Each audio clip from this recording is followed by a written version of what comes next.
Let us take 3 deep, conscious, healing breaths for the message of that song,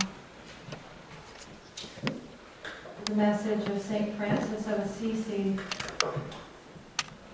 Give thanks for that message that comes to us from so many teachers, so many places. From music, from spiritual paths, from nature. I ask you to imagine yourself right now in the most peaceful place that you have experienced so far. Maybe you have many. Imagine yourself in one of those places. Might be in the mountains, might be by the ocean, or a river, might be out in your fishing boat, might be in your garden, might be in front of your meditation altar. All of those beautiful places are meant to awaken within us the place of courage and serenity and peace and wisdom that resides in the Holy of Holies in our own hearts. So we take another deep breath and allow ourselves to more fully be present to what is already within us. So take a few moments of silence and reflect on that serenity and peace and courage and wisdom that is innately a part of us.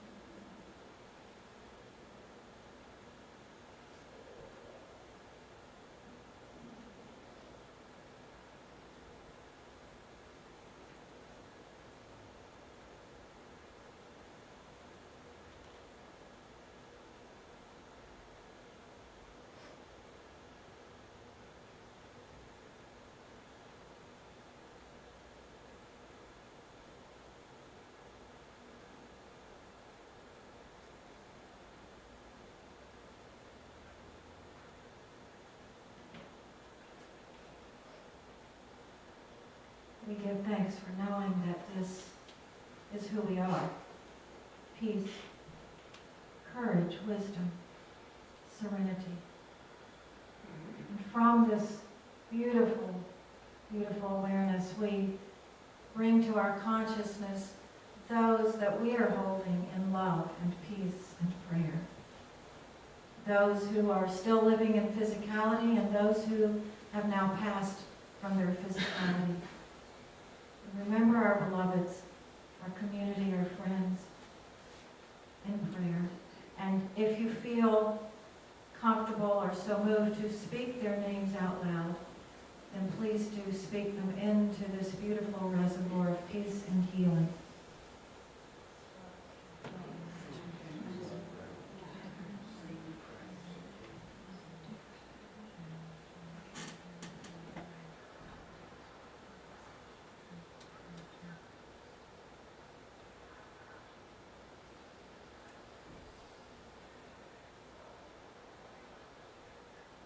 From our awareness of our own wholeness, we see the wholeness of these beloveds, of our world, our planet, and of all world leaders. We continue to hold the awareness that all world leaders, from the tiniest villages to the greatest nations, all world leaders have the capacity to make all of their decisions from a place of wanting a world that works for all.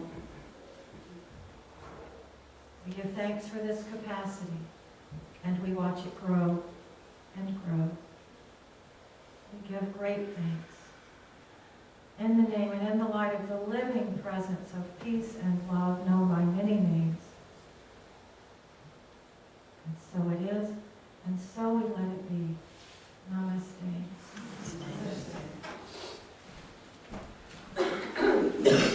Well, here we are once again. I love that we can all be here on Sundays and be together to remember together the most beautiful awareness that we are the light. We are the light. So if you're feeling a little dark, if your week gets a little lumpy, if you have a few shadows here and there, remember that you are God's ever-ready battery of light. And even when we have those moments that take our breath away, we have said goodbye to many beloveds in recent months. Wayne's precious mother made her passing. We bless her and her beautiful journey of life. Last week in Memorial, Eileen's beloved Ed, we celebrated him.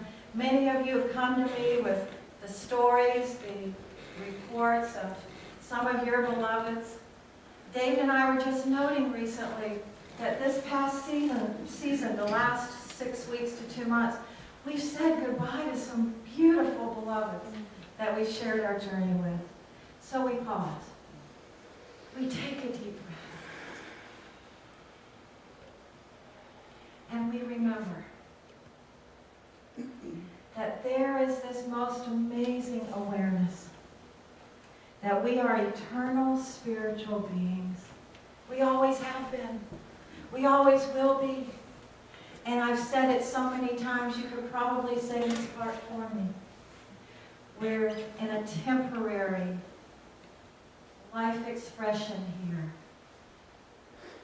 Who we truly are is beyond our physicality. And that's part of what unity is about, the study of metaphysics, what is beyond the physical. And I point out there, but it's down here, and over there, and over there, and here. Metaphysics, beyond the physical, beyond the circumstances, beyond the physical experiences that we're having. So let's see what our lesson is for today. You know, I'm just as interested to see what comes through here because in my walks on the beach the last few days, this morning when I was out walking Sasha, in my silence, there's so much coming through on this. Really? And I want to thank those of you, you know who you are, who invited me to teach metaphysics starting this Thursday night, the 5-week class, because when I first took metaphysics with Unity, doesn't leave this room, but I didn't enjoy the class. And I remember reading that old book and I thought, you know, I'm just going to make my own stuff up because I don't get this. And so just like statistics in college, I had to go back and take it again. And now that the new book is out, and now that my heart and mind are more open, there's some fabulous stuff in this journey of metaphysics. Have you noticed that what you didn't like at one part in your life, you often come to an awareness of appreciation in another time in your life? So we're going to revisit the daily word for today. The universe celebrates itself through me. What words could we use instead of the word universe? Divine. God, divine, the presence, supreme being, love, I am. life, creator, all of this, the all that is. What about this? The omniverse celebrates itself through me, or multiverses celebrate themselves through me. The more I thought about it, I thought, now that I know there's more than one universe, now that I know that I live in a universe that's among millions of universes, the word universe doesn't seem big enough anymore. So, this is a little bit of a review. Emmett Fox said, life is a state of consciousness. And Fillmore said our most important study is our own mind. Not only the intellectual mind, but the spiritual mind. And today we're talking about God's will, God's plan, and God's guidance. So when you see these phrases up here, God's will, God's plan, God's guidance, do you feel God as outside of you or God within you? Both. within. That's because you're an incredible Unity student. Do you know that a lot of people in the world still speak of God's will as if it's being mandated to us? God's plan is being mandated to us, and God's guidance comes from outside of us. And even within my own languaging and the songs we sing and the prayers we say, we go back and forth between sounding like God is out there or that God presence energy is within. So somewhere in there is the balance. I remember when Paul Hasselbeck came over to Hawaii when I was over there studying with Sky St. John, and he told Sky, he said, you have to stop singing these songs that sound like God is out there, because God is in here. And Paul Hasselbeck, who wrote this book, he's the dean of the Institute, he's on a great quest to get us to understand that God is energy. God is not a personality sitting up somewhere in the Sistine Chapel reaching down to touch us. That God is energy, universal presence, the absolute, all that is energy. So Paul Hasselbeck got on this guy and said, you're still singing songs in your church that sound something like this. God in you, God in me. It's the best that you can be, something like that. And you've probably heard that song. Or, God grant me the serenity. God grant me the courage. So we are constantly called into this kind of personal assessment of, are we still feeling separate from this presence, or are we feeling that presence within us, around us, moving through us, and moving in the world?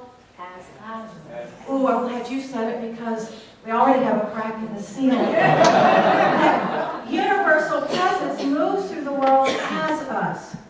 And it's tricky to make that shift. You know, I can go into a Pentecostal church, a Catholic church, a Jewish synagogue, a mosque, and I can translate for myself. When I hear words that maybe don't exactly fit with the words I would use, I can translate and make it work. So that's what I do here. God's will, God's plan, God's guidance. In this book, they're talking about shifting from this, seeing God outside of ourselves, to seeing more of the energy of a divine will, divine plan, divine guidance. And you may not see much difference, but let's see what else we can say about it. Maybe it'll shed a little light. In the study of metaphysics, Unity looks at divine will as this, that each person ultimately reveals and expresses Christ. In other words, we all have the same divine will working through us. If you ever want to know what your life purpose is, that's it. Divine will. You and I are here to express the Christ. Now, is Christ meaning only Jesus? No. Yay, we got it! Jesus expressed this awakened consciousness that many people in the world, not everyone, but many people in the world call this consciousness Christ, the anointed, awakened consciousness. And that is the divine will for each one of us, that we ultimately reveal and express this awakened consciousness. Shall we go on? Yes. Because that's enough, if that's all we ever get. Okay, let's go on. Divine plan. According to the study of Unity's metaphysics, divine plan is how each person decides to go about bringing forth, developing, and expressing divine will. Wait a minute, did I type that wrong? How each person decides? Ooh, I thought God was making me do stuff, or punishing me when I didn't, or loving me when I did everything right. Can you believe that's the teaching of the church I came out of? Nope. If you do it right, God will love you. If you don't do it right, holy bejeez.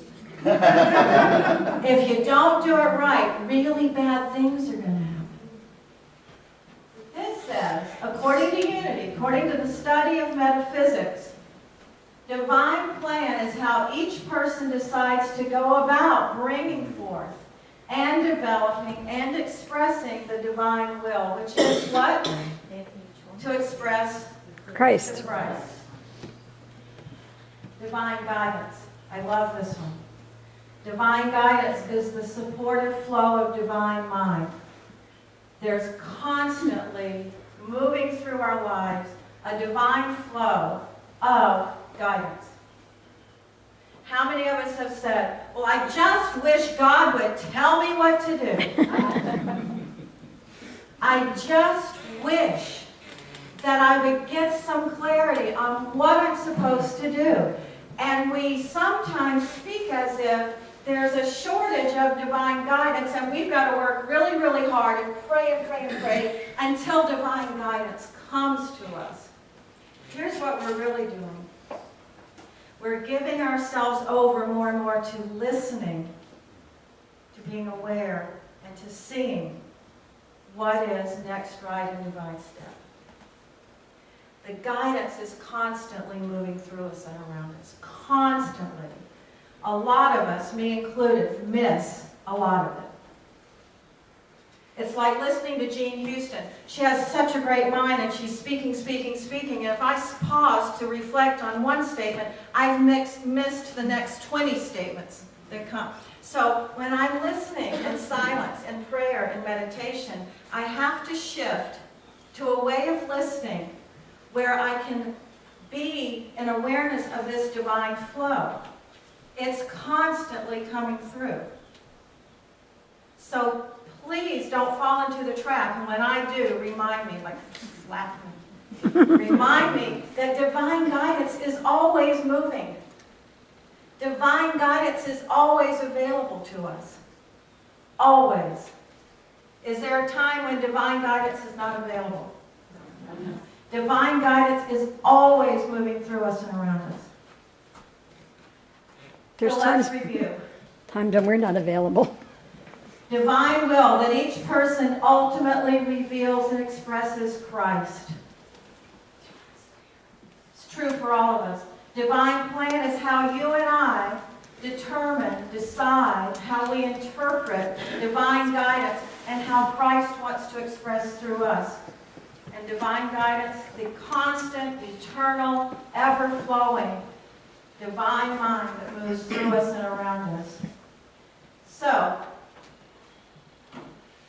in Heart-Centered Metaphysics, which is available in the bookstore, by the way, here's what we read. Our purpose is to realize, be, and express our divine potential. And the purpose is not imposed upon us from some separate, external, micromanaging God. When I read that part, I thought, gee, I've made God in my image. There are those here who will understand that. The purpose is not imposed upon us from some separate, external, micromanaging God. Rather, it is the purpose we create at the point of ourselves as we experience the dissonance between what we think we are and, this purpose is not imposed upon us from some separate, external, micromanaging God. Rather, it is the purpose we create at the point of ourselves as we experience the dissonance between who we think we are, and that's our personality, and what we are, which is the Christ. So let's pause and interpret.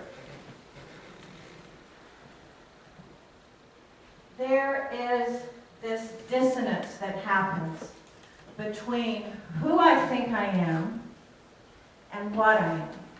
And who I think I am is my personality, which is going to change lifetime to lifetime if it's in your perspective that we live more than one life. Or have you noticed things change about the way you look at life just in this one lifetime, right? So who do you think you are? Yeah. I love the way that question comes to us in our lives. Mhm. Sometimes that question comes to us, who do you think you are? Who do you think you are? And then sometimes the question comes to us from somebody beautiful and awake, and they say, who do you think you are? Who do you know yourself to be? And what we are is the Christ, humanized, ready to express our full potential right here, right now in the world. What we are is divine. And there's this dissonance. Have you noticed that? There's this dissonance that happens. Let's look at the definition of dissonance. Lack of agreement, especially inconsistency between the beliefs one holds or between one's actions and one's beliefs. A mingling of discordant sounds, especially a clashing or unresolved musical interval or chord. All of the musicians in the crowd. You know when you hit a wrong note, and then you kind of work it in to the song or to what the piano. You know, whoop, there. Well, okay. Take a moment to rework how that music's coming through. Have you noticed that? Have you noticed in our lives, an experience will happen, and we'll make a decision, and we'll go, oops, I need to step back a minute and rethink that. And we come up with another decision. Dissonance is here to serve us. We know when we are expressing the Christ in a clear form, and we know when we've got something going on that's keeping us from expressing more fully what we are. I'm just going to pause and take a deep breath with you as we reflect on that. Many of us look at dissonance as a bad thing. We look at dissonance as something that we have to get rid of. It's not a good thing, but here's where it serves us. Dissonance. When we feel something's off, we feel something that I'm not fully aligned with what I truly am. My words or my actions or my presence or my thoughts are not in full alignment with truly what I am. There's a dissonance, a discomfort, an awareness that something's off. Kind of like walking with shoes that are too small. Time to get into some shoes that fit. Kind of like living with limited ideas and beliefs about what and who we are. We live with these limiting beliefs, and then we feel this dissonance, that limited belief no longer works with who I know myself to be. So I'm going to release that overview and expand into a bigger awareness of who I am. Dissonance serves us. So God-mind is ever present. So we are the Christ. We're the divine idea of spirit. If you read the last page of our book, it says, we are God's dream come true. Spirit is moving through the world and expressing the Christ in so many forms. We are the divine idea of a universal presence. You didn't just happen. We come to the awareness of spirit and divine mind in the silence. Oh, how many times is she going to say that? Well, it's at the core of our teaching. It's also at the core of every great spiritual path. Go into prayer, meditation, silence, and hear and sense the universal divine mind. So, again, each person ultimately reveals and expresses Christ. And our purpose, to realize, be, and express our divine potential, which is Christ. The Charles and Myrtle Fillmore saw something in the life of this man named Jesus. The Fillmores came from a Christian background, but they noticed that in every great spiritual path, the truth was living. And they saw Jesus demonstrated this. And much to the chagrin of the people of the day, who in this country were mostly Christian in the mid-1800s, they didn't like that the Fillmores were saying something really outlandish, that you and I are meant to be the Christ as well. Are you kidding me? Jesus Christ is here now, the Fillmores would say at the beginning of every class, raising me to his level of consciousness. Well, why would we want to be raised to the level of this being's consciousness? Why would we want to do that? In order to have more Christian churches, of course. To get away from that. No, they wanted to be raised to the level of this consciousness so that they could fulfill their purpose, which is to be the awakened consciousness, to be the Christ. Now, this still feels unusual to many of us, me included. I was raised thinking there's one person who did this, and then we get to have Easter and Christmas, and it all makes sense, until it didn't make sense. And that was the dissonance. It all made sense until it didn't make sense anymore, and I paid attention, like you have, to the dissonance. That place that's calling us into a higher awareness. So last Sunday, I told you the story about when Mother Mary came to me in a dream, and she simply said, "Have you considered my son, Jesus?" And of course, I told Mother Mary, because you know when you get visit with Mother Mary, of course you talk back. She's Mother. So I said, "Well, what do you mean? Of course I considered your son Jesus. I was raised Southern Baptist. I answered many altar calls. I've been baptized many times in the water. That means I've considered your son Jesus, right? Have you considered my son Jesus? Have you considered the true message of awakened consciousness that came through Jesus? Not what the churches did with him. This is meant for you too, dear. Have you considered my son Jesus? And it's really tricky to separate out what churches gave to us, what religion gave to us, what many, many well-meaning people gave to us, to separate that out from what our own heart and awakened consciousness tell us about Jesus. It's tricky. Or are you doing okay with it? You're doing okay with it. Okay. So here's what it boils down to. Divine will in the study of heart-centered metaphysics is one thing. And it's really great that it's only one thing, because that means I can remember it. To express the awakened consciousness that this book calls the Christ. Divine plan is what you and I decide in our time of listening and prayer and silence. We interpret the divine ideas that are coming through, and we interpret what is our next right and perfect step in expressing the Christ in the world.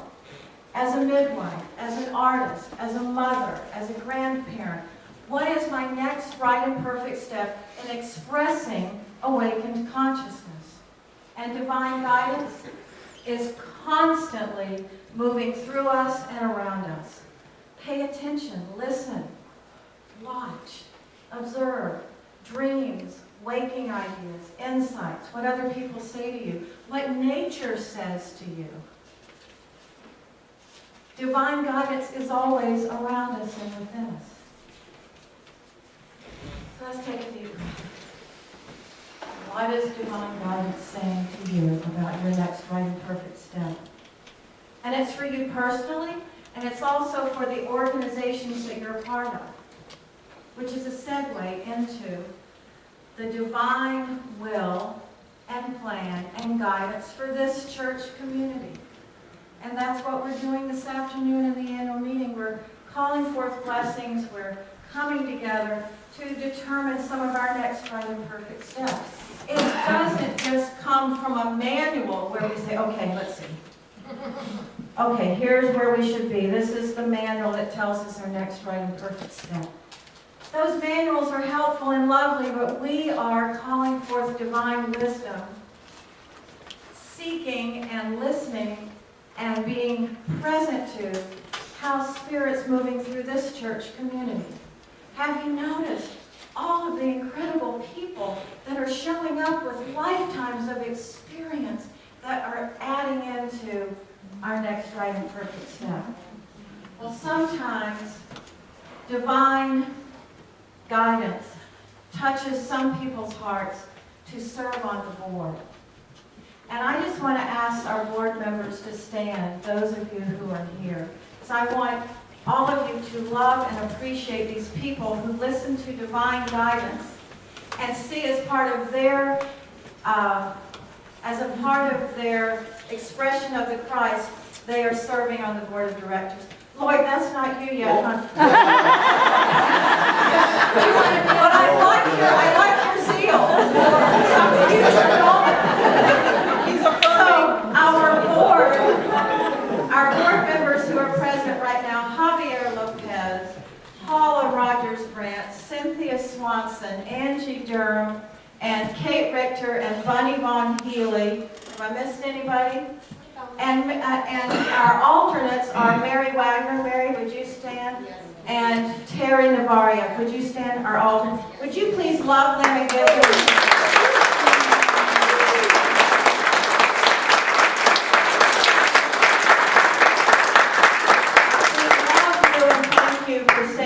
to your divine guidance and how you would express Christ in the world, and this is a part of the way you're doing that, and we thank you. And you may be seated, all except for Paula. And okay. So Paula, we want you to know that the flowers today on the altar are in honor of you for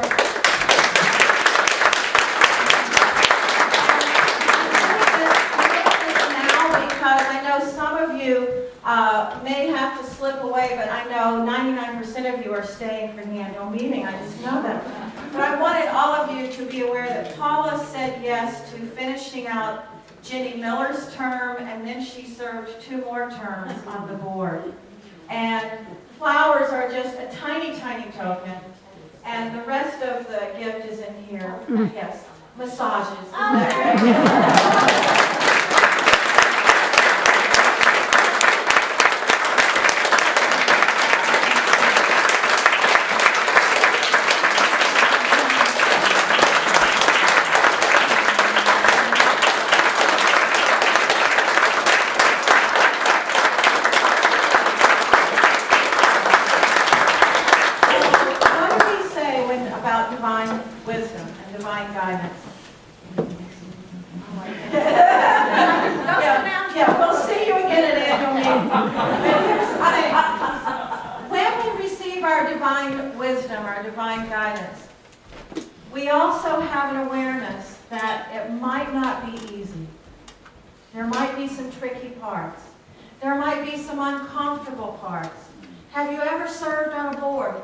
Have you ever served on a church board? Yeah.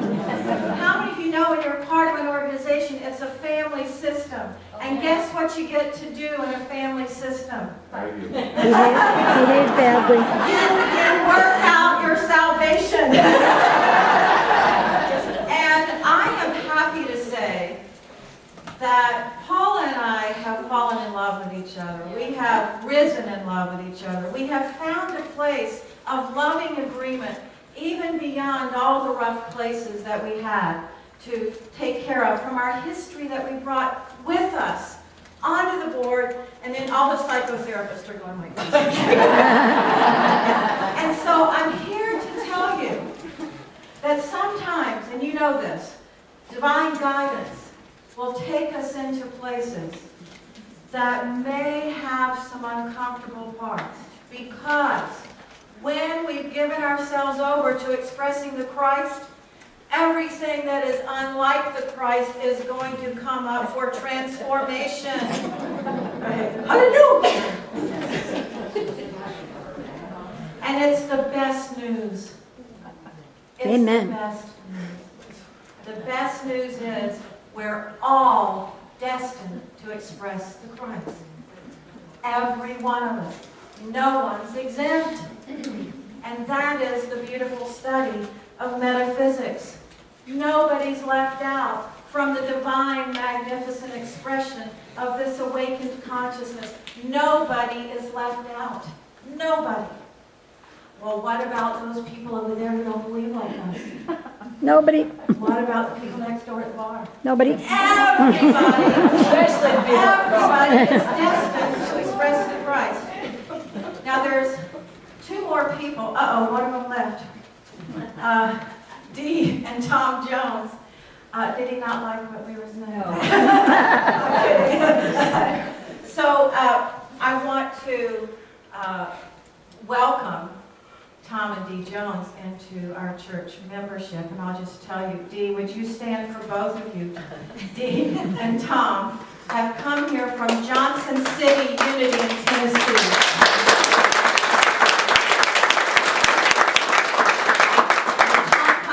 Up, he won't know why we're all applauding him when he comes back from the bathroom.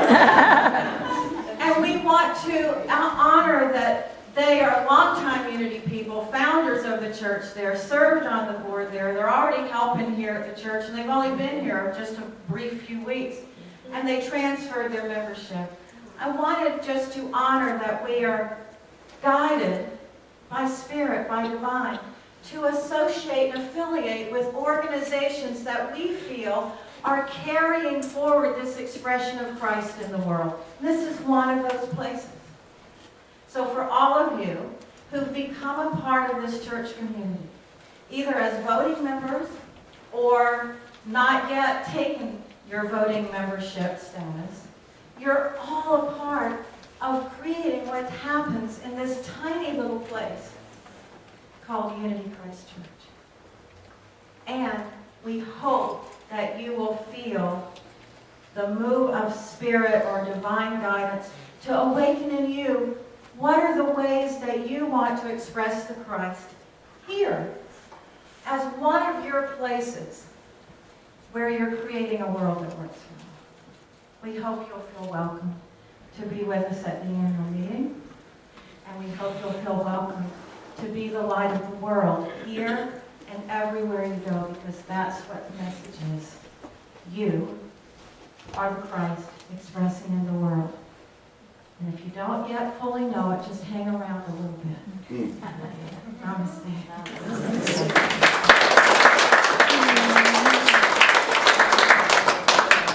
Thank you so much, Reverend M.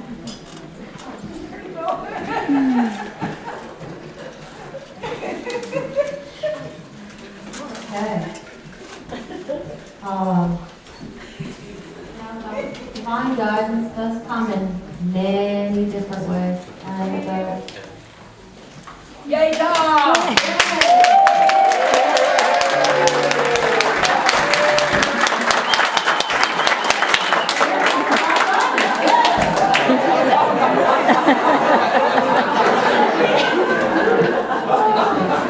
Mortification. and so I think we're just going to say thank you. And I appreciate your gift very much. Thank you so much. It's been my pleasure to serve on the board. And now we have our offertory.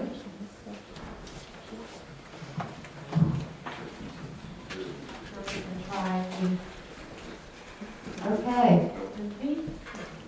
Our offertory blessing. Take a deep breath.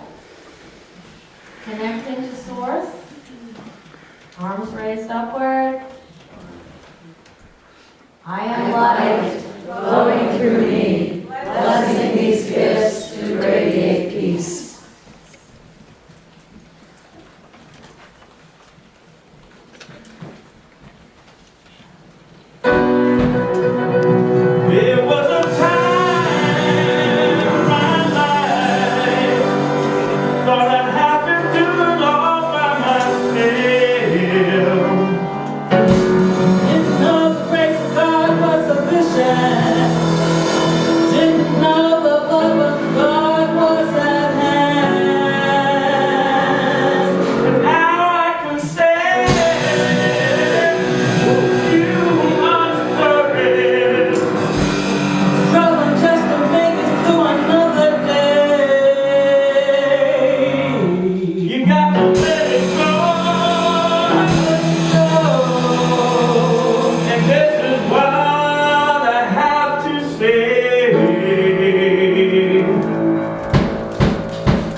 me just tell you real quick the ones that I have up here for you. Again, contemplative service Wednesday night, 5:30, and then Oneness Blessing following. Course in Miracles, 6:30 on Thursday. Bookstore has a lot of great things for sale. Heart-Centered Metaphysics starts this Thursday, 5 to 7. And next week, we're talking about the silence. Oh, can we keep talking about that? The silence. Talking about the silence. And next week is potluck, March 2nd, potluck. Everybody's welcome. Oneness Blessing happens right after the service. And for those of you on the Earth Day planning team, that meeting is this Tuesday at 3 o'clock. And that is it. Let's do our prayer for protection for all of us and all those we're holding in our hearts together. The light of God surrounds us. Just for you, are those of you who are staying after the meeting, we're going to start at 12:30. So, I didn't mean to interrupt this. Oh, yes, you did. We're starting at 12:30. There will be food and munchies and so forth. Take your break and come back at 12:30. All right, 12:30 annual meeting. Have your snacks. Okay, now we're going to do prayer for protection for ourselves and all those we're holding in our heart together. The light of God surrounds us. The love of God enfolds us. The power of God protects us. The presence of God watches over us. Wherever we are, God is, and all is well. Now the peace song, pay attention, the words have changed. I don't know if it's loud.